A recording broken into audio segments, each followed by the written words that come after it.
If you're losing coaching clients faster than you can sign them, if they're not completing your programs, not referring friends, and definitely not renewing, I'm going to show you the one thing that's probably missing from your coaching practice. And it's probably not what you think. Here's the thing. During my own 2+ decades in this business, I've watched way too many talented new coaches lose client after client, and not because they weren't good coaches, but because they skipped or stumbled on this one crucial step that sets the entire coaching client relationship up for success: onboarding.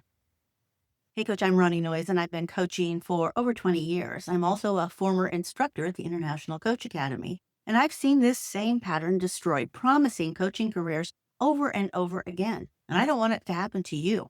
So here's what we're covering today. I'm going to walk you through exactly why client onboarding is the secret weapon that can separate struggling coaches from thriving coaches.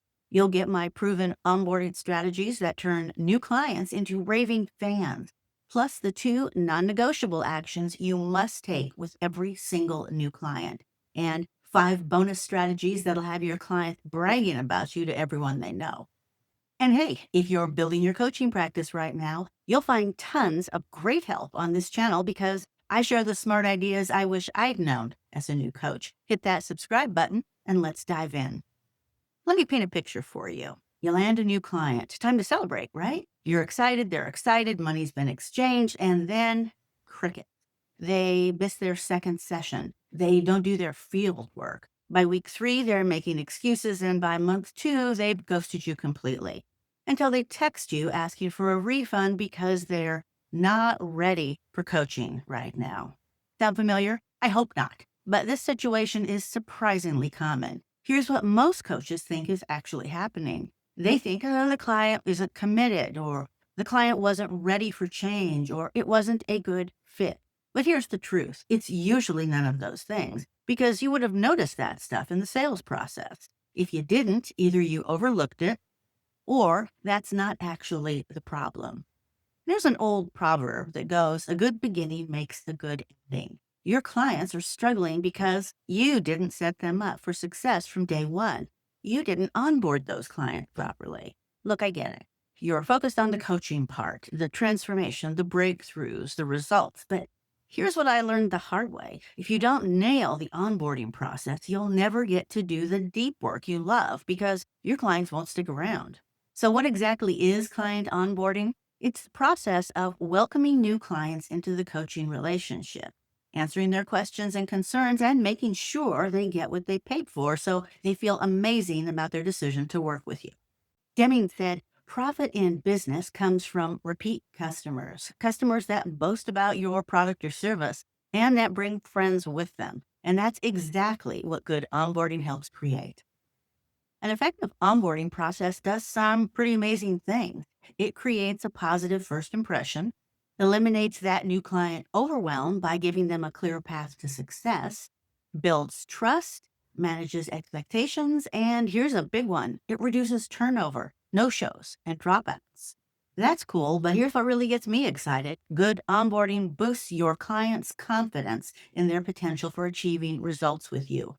When they believe they can succeed, they do succeed. And successful clients, they're profitable clients. All right, let's get tactical. There are two things that you absolutely cannot skip with a new client. Skip these and you're setting up your client and yourself for failure. Nothing, and I mean nothing, is more off-putting to new clients than radio silence after they've paid you. I can't tell you how many times I've heard my clients tattle on their previous coaches, saying stuff like, and as soon as they got my money, they didn't care about me at all anymore. Non-negotiable number 1. Send a detailed welcome email immediately upon payment. Not tomorrow, not when you get around to it, immediately. This can be automated to drop right after the receipt, so there's no excuse to put off this message. Your welcome email needs to confirm what they bought, give them access details, share your contact info, and tell them exactly what to do first. Here's an example of a welcome email I sent to my new clients. It included all of that and more, but as you can see, it's one simple email with links. I got a tremendous amount of positive feedback on this, because it helped my new clients feel like their decision to work with me was a good one and they have lots to look forward to doing. And just a quick scan of the email was enough. However, they could get instant access to tons more info if they needed it just by clicking any link. Non-negotiable number two, set up consistent client communication. This could be a weekly email, a monthly newsletter, whatever works for your business. But your clients need to hear from you regularly with updates, tips, encouragement, and valuable content that's exclusive to them. And no, social media doesn't count here. And I'm skeptical about confining your updates to your client platform. You don't know when or even if they're going to log in and get your messages. It's your responsibility to make sure you deliver your messages directly to them and not just make them available and hope your clients go looking for them. Now, if you want to go from bare minimum to absolutely incredible, here are my 5 onboarding extras that'll turn you into a rock star in your client's eyes. Number 1, follow up your initial welcome email with a series of helpful messages over the first few days. Don't dump everything on them at once. Spread it out so that they don't get overwhelmed. Bonus points for you if you let them choose how they want to receive these messages, text or email. Number 2, send a welcome packet. And listen, I need to call out something that may ruffle a few feathers here in the coaching industry. The standard practice for new coaches is to send a 15 to 50 page PDF with a short email or text and call it done. Nope, not on my watch. That's not onboarding. That's information dumping, and it's exactly why your clients feel overwhelmed and disappear. Emailing a giant PDF is literally the worst way to welcome someone into your world. That is, except ignoring onboarding altogether. Here's what actually works. Break it up. Send some pieces by email, some by text, and if you really want to show them you care, mail them a shock and awe package they can hold in their hands. Give them the joy of an unboxing, an unexpected gift with valuable content they can actually absorb and act on. Number 3, create orientation opportunities. This could be videos, private sessions, or new member events. Take time to personally show them how things work in your world. Number 4, connect with them on social media if it's appropriate, or at minimum, point them toward your business social media platforms where they can get ongoing value from your feed and posts. Number 5, if you run group programs, give your new clients a special shout out at the next meeting. But wait, there's more. If you really want to dazzle your new clients, and trust me, this is where the magic happens, try turning up the onboarding to 11 with these 5 advanced strategies. Mail a handwritten thank you note with a small branded surprise tucked inside. Make a personal phone call or send a personal video just to welcome them and introduce your online platform to them. Or you could create a new member spotlight for your newsletter or social media. People love being featured. If you have longtime clients who'd make good mentors, pair them up. And here's one for keeping the excitement alive. Send a prize special offer or bonus after they've been with you for about 30 days, and again at 60 or 90 days. Show them that you're still thinking about them and that there's more value coming. All right, you're probably thinking, yeah, this sounds great, Ronnie, but where do I even start? So here's your next step, and it is super easy, maybe 15 minutes. You're going to brainstorm 3 short lists. List number 1, what feelings do you want your clients to experience when they start working with you? Things like relief, excitement, trust, confidence. List 2, what feelings do you not want them to experience? What do you want to avoid triggering? Stuff like confusion, overwhelm, buyer's remorse, fear.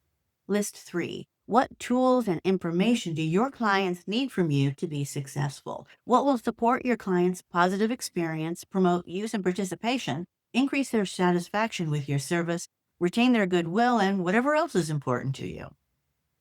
Once you have those 3 lists, brainstorm a timeline and a list of actions, tools, and information that align with your goals for the good feelings and successes while reducing or eliminating the negative feelings that can show up in a new coaching client's experience.